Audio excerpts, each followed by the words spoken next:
Breaking అందుతోంది. IndiGo సంక్షోభంపై కేంద్రం serious అయింది. ఉన్నత స్థాయి దర్యాప్తుకు ఆదేశించింది. బాధ్యులను కఠినంగా శిక్షిస్తామంది కేంద్రం.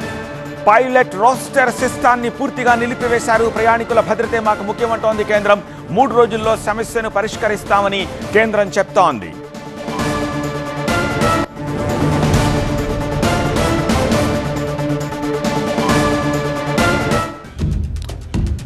What happen to IndiGo?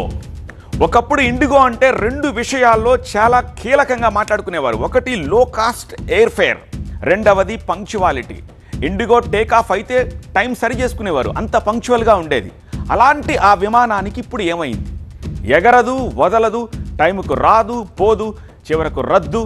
4 రోజుల్లో 1000కి పైగా ఫ్లైట్స్ రద్దయ్యాయి. దేశంలోనే అతిపెద్ద విమానయాన సంస్థగా పేరుగాంచిన ఇండిగో పరిస్థితి ఇది. గత కొన్ని రోజులుగా సిబ్బంది కొరత, సాంకేతిక సమస్యలు, విమానాశ్రయాల్లో రద్దీ, ఇలాంటి వాటి కారణాల వల్ల విమాన సర్వీసుల్లో భారీ అంతరాయం ఏర్పడింది. ఢిల్లీ, ముంబై, హైదరాబాద్, దేశంలోని అనేక పట్టణాలకు ఇండిగో విమానాలు రద్దు కావడంతో వేలాది మంది ప్రయాణికులు ఎయిర్పోర్టుల్లో తీవ్ర ఇబ్బందులు ఎదుర్కొంటున్నారు. వందల్లో డిపార్చర్స్, అరైవల్స్ ఒక్కసారిగా క్యాన్సిల్ అయిపోతే ఒక్కసారి సిచ్యువేషన్ అంటే అర్థం చేసుకోండి. ఒకసారి ఎయిర్పోర్ట్లో ఎలాంటి సిచ్యువేషన్ ఉందో మీరు చూడండి.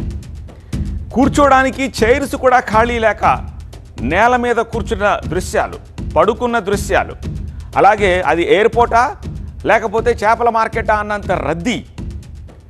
ఎలాంటి సిచ్యువేషన్ ఉందో ఎయిర్పోర్ట్లో చూడొచ్చు. ఇది ప్రతి ఎయిర్పోర్ట్లోనూ, ఏదో ఒక ఎయిర్పోర్ట్లో కాదు. మీరు హైదరాబాద్ చూడండి, బెంగళూరు చూడండి, కోల్కతా చూడండి, ముంబై చూడండి, చివరకు లో కాస్ట్ చిన్న చిన్న ఎయిర్పోర్ట్లు ఉంటాయి, అక్కడ సైతం ఇదే పరిస్థితి. సో ఎయిర్పోర్ట్లన్నీ కూడా ఇలా కనిపిస్తున్నాయి. ప్రతి ఎయిర్పోర్ట్లను కూడా ఇదే సిచ్యువేషన్. దీనికి కారణాలు ఏంటి? పైకి కనిపించేది ఒక చిన్న చిన్న టెక్నికల్ ఇష్యూనే. వింటర్ షెడ్యూల్లో మార్పులు, ట్రాఫిక్, వాతావరణం ఇలా చెప్తూ ఉంటారు. కానీ కనిపించని మరో బాంబ్ FDTL రూల్స్. ఈ రూల్స్ బ్రేక్ చేసేందుకే ఇండిగో ప్లాన్ చేసిందా అన్న అనుమానాలు ఇప్పుడు వ్యక్తం అవుతున్నాయి. అందువల్లే కేంద్రం సీరియస్ అవుతోంది.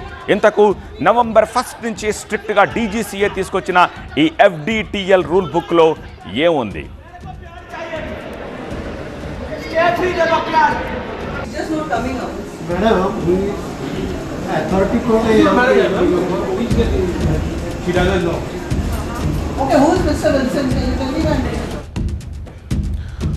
ఆ రూల్ బుక్లో ఏముందో చూద్దాం.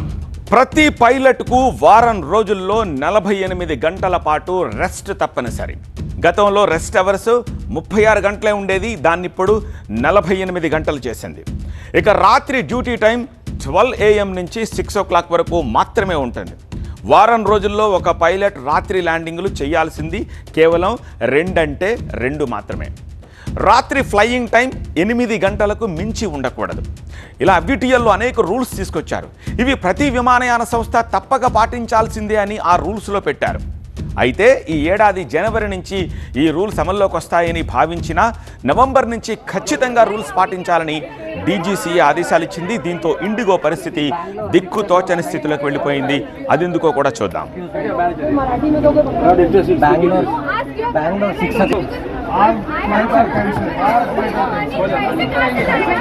मत बैठो ना आप जवाब के बाद सीट का अलग से लेना, तो इस चीज का पैसा लिया, फिर सीट का नहीं ले, खाली खड़ा निकल जाने के लिए सीट के लिए अलग से पैसा डालना पड़ता है. 250 रुपये से लेकर के 2500 रुपये तक सीट का लेते हैं.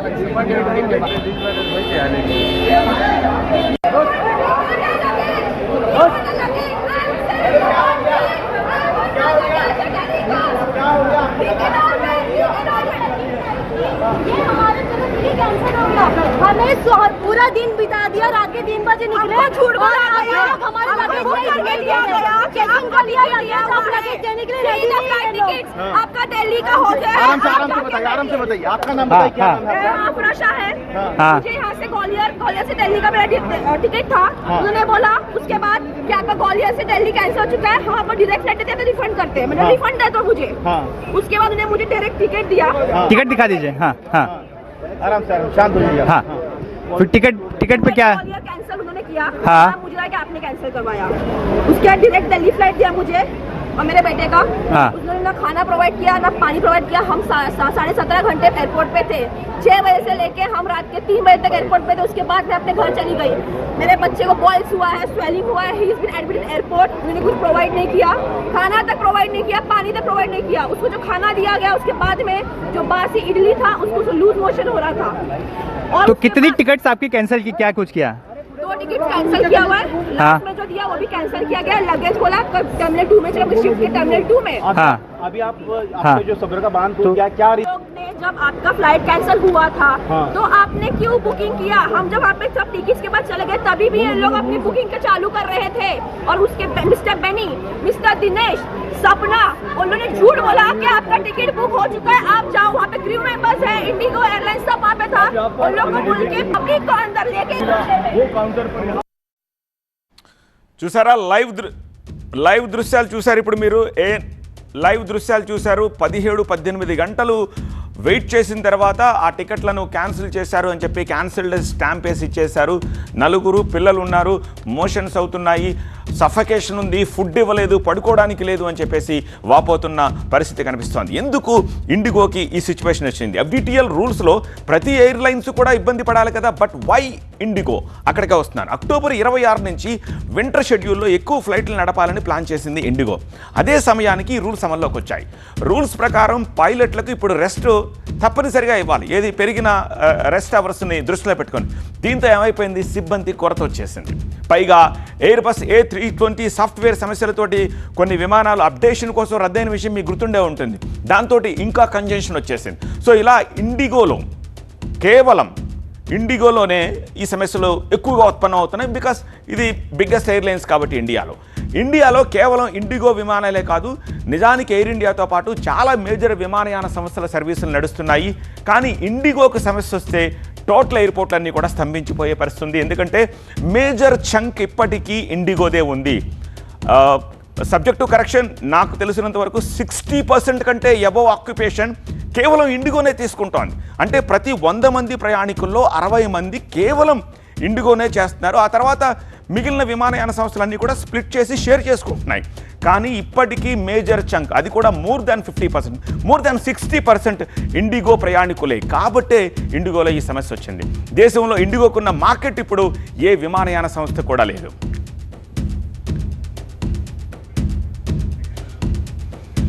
Yes, exactly. IndiGo market share 60%కు పైగా ఉంది. ఇండిగో రోజుకు 2200 ఫ్లైట్స్ నడుపుతోంది. ఇది ఎయిర్ ఇండియా కన్నా దాదాపుగా డబుల్.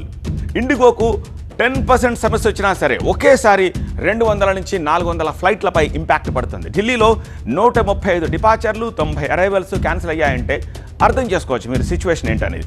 బెంగళూరులో 50 డిపార్చర్లు, 52 అరైవల్స్ రద్దయ్యాయి. హైదరాబాద్లో 92 సర్వీసులు రద్దయ్యాయి. దేశవ్యాప్తంగా 48 గంటల్లోనే 600 ఫ్లైట్స్ ఇంటూ 180 ప్యాసింజర్స్. ఇమాజిన్ ఎంతమంది ఉంటారు. సో ఇండిగో చరిత్రలో ఇదే అతిపెద్ద పతనం. ఈ క్రైసిస్ ఇండిగో స్టాక్ మీద కూడా పడింది. 16% ఈ స్టాక్ గడిచిన 1-2 రోజుల్లో పతనం అయిపోయింది. ప్రస్తుతం కేంద్రం జోక్యంతో DGCA రూల్స్ ఇప్పుడు పూర్తిగా రద్దయిపోయాయి. దీంతో ఇండిగోకు కొంత ఊరట లభించినట్టయింది. పైలట్ షెడ్యూల్ని మార్పులు చేసుకునే అవకాశం ఇప్పుడు ఇండిగోకి ఇచ్చింది. కానీ పైలట్లు మాత్రం ఇండిగోపై తీవ్ర ఆగ్రహం వ్యక్తం చేస్తున్నారు. అదెందుకో కూడా చూద్దాం. కొత్త రూల్స్ అమలవుతాయని తెలుసు కదా, మరి ముందే తెలిసినా సరే సరైన ప్లానింగ్ ఇండిగో ఎందుకు చేయలేదు? చివరికి ఇండిగో పైలట్లే ఇండిగోని తిడుతున్నారు. మీకు ముందే ఛాన్స్ ఉంది, జాన్ నుంచి ఉంది, బట్ నవంబర్ నుంచి స్ట్రిక్ట్గా అమలు చేస్తారని తెలిసినప్పుడు మీరు ఎందుకు తీసుకోవట్లేదు? పైగా సిబ్బంది హైరింగ్ నిలిపేసింది. నిలిపేస్తే ఎక్కడి నుంచి వస్తారు? స్టాఫ్ను తగ్గించేసి ఖర్చులు తగ్గించుకోవాలని చూస్తే పైలట్ లేకుండా ఫ్లైట్ ఎలా ఎగురుతుంది? పైకి వెళ్ళిన తర్వాత కదా ఆటో పైలట్, కింద నుంచి అది పైకి వెళ్ళాలన్నా ల్యాండ్ అవ్వాలన్నా పైలట్ తప్పనిసరి కదా. కొత్త రూల్స్కు తగ్గట్టుగా ఫ్లైట్స్ ప్లాన్ చేయలేదు. ఇతర ఎయిర్లైన్స్కి లేని సమస్య ఇండిగోకే ఎందుకు వచ్చిందంటే ఇదే కారణం. DGCA రూల్స్ పాటించాలంటే అదనంగా 20% విమానాలు కొనాలి, కొత్త పైలట్లను తీసుకోవాలి, వాళ్ళ అవర్స్ తగ్గించాలి, విచ్ మీన్స్ ఎక్కువ పైలట్లు కావాలి, ఎక్కువ గ్రౌండ్ స్టాఫ్ కావాలి, ఇవి అన్నీ ఎక్కువ కావాలి. దీంతో సమస్య వచ్చింది. రూల్స్ అమలు చేయాలి అంటే అదనంగా సిబ్బందిని హైర్ చేసుకోవాలి. ఇది జరిగితే ఇండిగో ఆదాయం 15% పడిపోతుంది. అందుకే కావాలని సమస్యలను ఏమైనా ఇండిగో సృష్టించిందా అన్న చర్చ కూడా ఇప్పుడు జరుగుతోంది.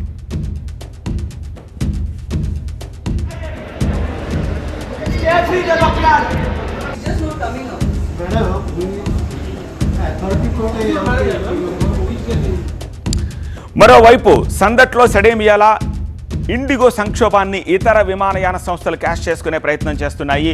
భారీ స్థాయిలో విమానాల రద్దుతోటి పోటీ సంస్థలు రెచ్చిపోతున్నాయి. టికెట్ ధరలు ఆకాశాన్ని అంటున్నాయి. ఢిల్లీ నుంచి అమెరికాలోని న్యూయార్క్ వెళ్ళడం కంటే ఢిల్లీ నుంచి ముంబైకి వెళ్ళడమే ఇప్పుడు చాలా కష్టతరం అయిపోతోంది. ఢిల్లీ టు న్యూయార్క్ విమానం టికెట్ ధర ఎంత ఉంటుంది? మ్యాక్స్ కనిష్టంగా ఒక 36,000, మ్యాక్స్ టు మ్యాక్స్ డిపెండ్స్ 60, 70, 80,000 అలాగా. కానీ ముంబైకి 70,000 రూపాయల కంటే ఎక్కువ కేవలం ఢిల్లీ నుంచి వెళ్ళడానికి ఖర్చు పెట్టాల్సి వస్తుందంటే ఒకేసారి ప్రైస్ రైజ్ ఎలా ఉందో మీరు అర్థం చేసుకోవచ్చు.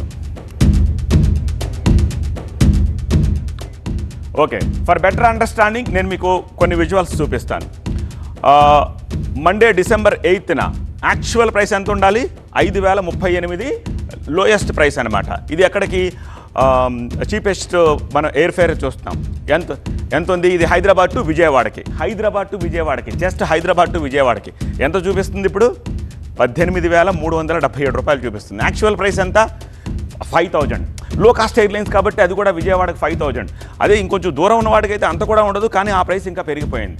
సో హైదరాబాద్ టు విజయవాడ మామూలుగా 4-5 వేలు ఉంటే ఇవాళ అది 4 రెట్లు పెరిగి 18,000 ధర పైగా ఉంది. ఇక హైదరాబాద్ నుంచి Rajahmundry also low cost airlines, అదెంతో కూడా చూద్దాం. అది కూడా సమ్వేర్ అరౌండ్ 4,900, 5,900, 5,500, అరౌండ్ 5,000లో ఉంది. దానికి ఎంత చూపిస్తుంది? 16,976 రూపాయలు చూపిస్తుంది. ఇక హైదరాబాద్ నుంచి విశాఖపట్నం చూద్దాం. ఇది కూడా somewhere around 4,000 on an average, కానీ 33,000 చూపిస్తుంది. హైదరాబాద్ నుంచి విశాఖపట్నం 33,000. ఎందుకంటే ఇది కంజెక్షన్ ఉంటుంది, అక్కడ చాలా తక్కువ ఫ్లైట్స్ ఉంటాయి. ఇక ఢిల్లీ నుంచి బెంగళూరు ఎంత ఉందో కూడా ఒకసారి చెక్ చేద్దాం. ఢిల్లీ టు బెంగళూరు ఇప్పుడు ప్రజెంట్ ప్రైస్ 70,000. అమెరికా వెళ్ళిపోవచ్చు. Just Delhi to Bengaluru 70,000. యూజువల్గా ఢిల్లీ టు బెంగళూరు ఎంత ఉంటుంది? 8,000 నుంచి 10,000 యావరేజ్ మీద ఉంటుంది నార్మల్ డేస్లో. అలాంటిది 70,000 అంటే 7 times హై. ఇమాజిన్ ఎంత ఎక్కువ ఖర్చు. ఇది domestic airlines. Okay, next Delhi నుంచి మిగిలిన మెట్రో నగరాలు కూడా చెక్ చేద్దాం. ఢిల్లీ టు బెంగళూరు అయింది కదా, ఢిల్లీ టు ముంబై చూద్దాం. ఢిల్లీ టు ముంబై ఎంత అవుతుంది? హార్డ్లీ 6-7 అవుతుంది. బిజినెస్ సెంటర్స్ 2 కాబట్టి ఓ 10,000 దాకా ఉండొచ్చు. కానీ అక్కడ ఎంత ఉంది? 60,000 ఉంది. అది కూడా ఎన్ని నెంబర్స్ ఉంటాయి తెలుసా? సర్వీసెస్ సిటీ బస్సుల్లో తిరుగుతూ ఉంటాయి. ఢిల్లీ టు ముంబై ఆర్థిక రాజధాని, దేశ రాజధాని, పొలిటికల్ రాజధాని కాబట్టి సిటీ బస్సులు తిరిగినట్టు అంత ఎక్కువ కమ్యూటేషన్ ఉన్న ప్లేస్లో కూడా 60,000 టికెట్ ఉందంటే జస్ట్ ఇమాజిన్ ఎంత పెరిగిందో. ఇక హైదరాబాద్ విషయాన్ని చూద్దాం. హైదరాబాద్ టు ఢిల్లీ 89,000 రికార్డు స్థాయి. 90,000.